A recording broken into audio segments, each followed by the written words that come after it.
Well, good evening to the YouTube pipe smoking community. This is David from the Mythical History Channel.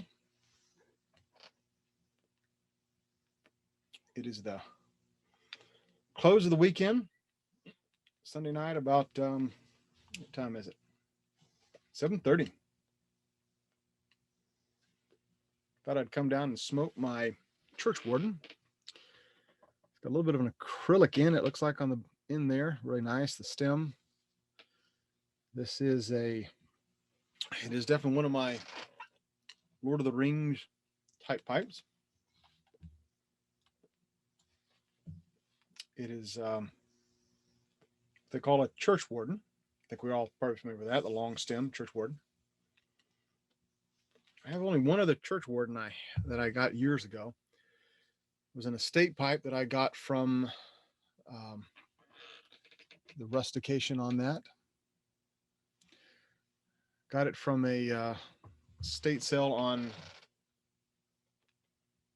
eBay, probably 15 years ago. Lasted well.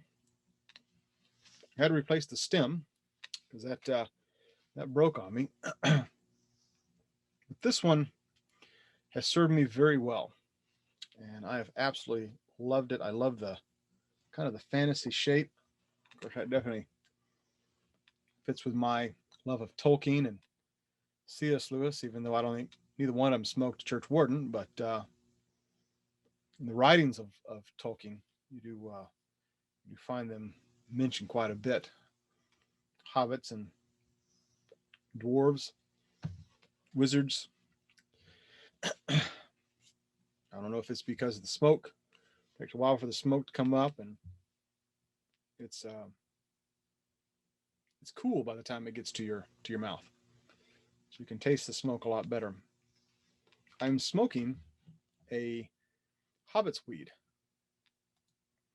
I did a search for this some time back on YouTube, and found out that there are many different blends. I'm trying to find where this particular blend is. There we go.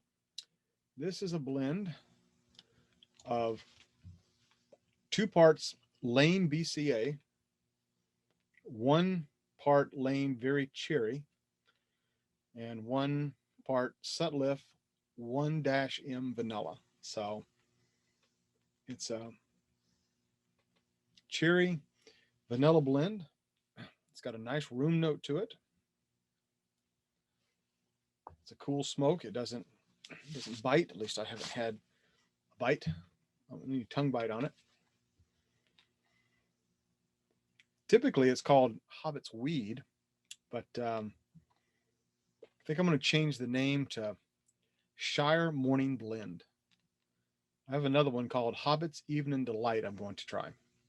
See if I can make that. But anyways, it's one of my favorite pipes. It is the Auenland Doran Sand-Blasted Churchwarden. I picked it up from smokingpipes.com about a year ago. As I said, it's been a pleasant pipe to smoke. As close as I feel to being a Hobbit whenever I'm smoking it. Breman pipe smoker actually reviewed these particular pipes, and he mentioned in his video, and I'll try and put a link to that video below. He said that Auenland is I believe it's a German-made pipe, and the word actually means they used to make pipes that are like replicas of Lord of the Rings, and they went to this because this has the whole fantasy Lord of the Rings kind of feel to it. And they stopped calling them Lord of the Rings pipes, which I'm assuming they had to pay the license for that. But because Auenland means pleasant land, or something that's close to Shire, they were able to make their own pipes, call them just Auenland pipes, and get around having to pay the licensing fee because they're not really shown in the Lord of the Rings. So, but yeah, I'll try and put a link to the bottom there. But it's a wonderful smoke. It's one of my favorite style of pipes. I like the bents, as I've said before, but the Churchwardens, that's kind of just a special time. It's one of the most contemplative pipe that I have, the Churchwardens as a whole, and this one because it's a little bigger than the other one.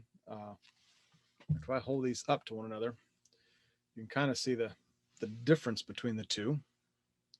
But there we go. You kind of see a difference. Definitely a little bit longer. But I call it a contemplative pipe because when you're smoking it, other than making a video, you really can't do much else but just think. You got to hold it. At least I do. I don't have a clench. I don't have teeth strong enough, I guess, to grab hold of this thing, and I'd be afraid to crack the tip of that. So it's not a pipe I would read with or study with.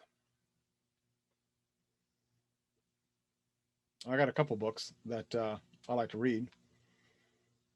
As I mentioned, I am making my way through the Arthurian legends right now, as well as Lord of the Rings again. I've set my reading schedule this year, and maybe I'll do another video on that.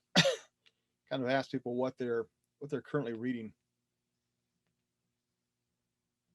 I find that when I read, I will read multiple books in different categories. I usually have a book that's something dealing with science or technology. I have a book that will be dealing with fantasy, medieval, and that'd be the Tolkien's books, or it could be Lewis or something else. Then I'll have somewhat of a reading goal for my year, and this year was the Inklings and the Arthurian legends to immerse myself in the writings of those different categories. And then I usually have a theology book that I'm reading.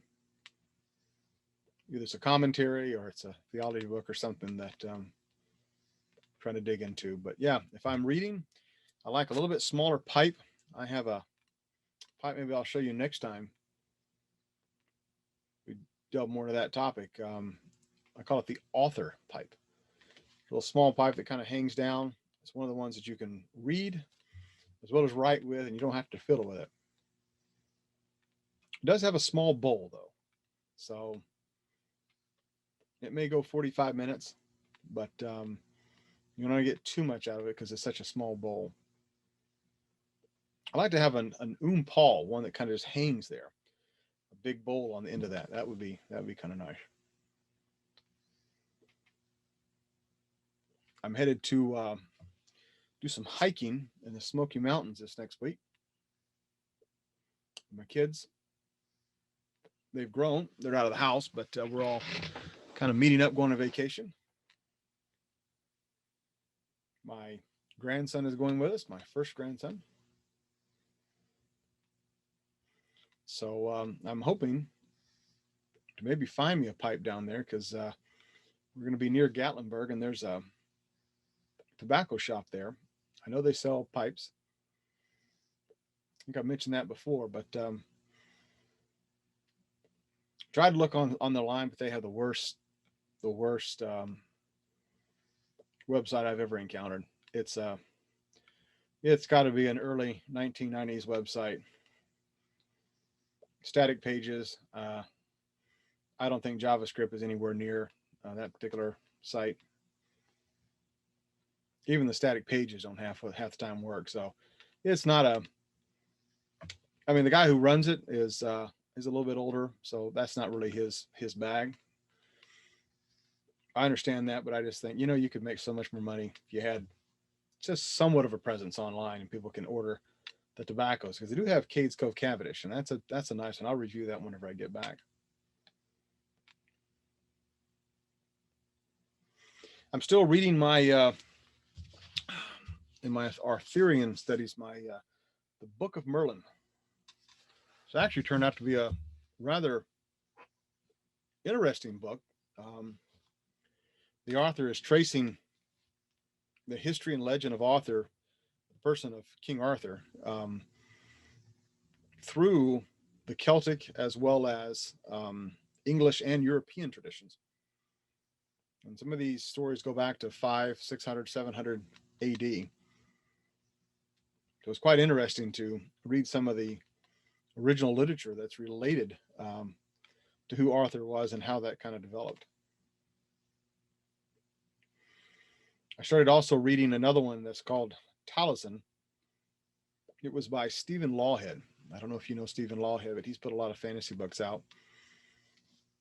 And his fantasy books are typically, well, I think I have one series right here.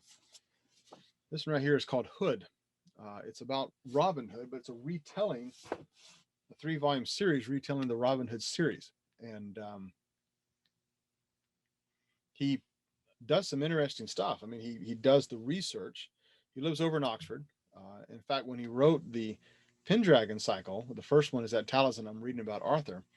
He that was in 1985 when he wrote that or started. He actually moved from Chicago, Illinois, took his family, moved to Oxford, England, and his his entire job was to just do research at Oxford on the Arthurian legends. And then he wrote a 5-volume series, actually a 6th. He came out with a 6th-volume that was all about Arthur, and he actually tied it in to Atlantis. So Atlantis is the beginning of the Arthurian legends. I'm not sure how he does that. I mean, I believe it was Plato who first talked about Atlantis in his books. But Plato dates back to around 350 BC. Atlantis would have been before that. So for author that the Arthurian legends that kind of began around the 5th to 6th century AD, you'd almost have to go back 1,000 years to Atlantis. So, but it's fiction. So, but he does base his stuff on history and he reads this stuff. But I don't know. I've always thought that would be one of the best things, just to say, hey, I'm going to move to Oxford. My job is just to study fantasy literature and write fiction. I wouldn't mind going there and studying theology too, philosophy. I have too many things I want to study. I'm too dumb to understand any of them, it seems like. So I'm constantly trying to read to catch up with everybody else.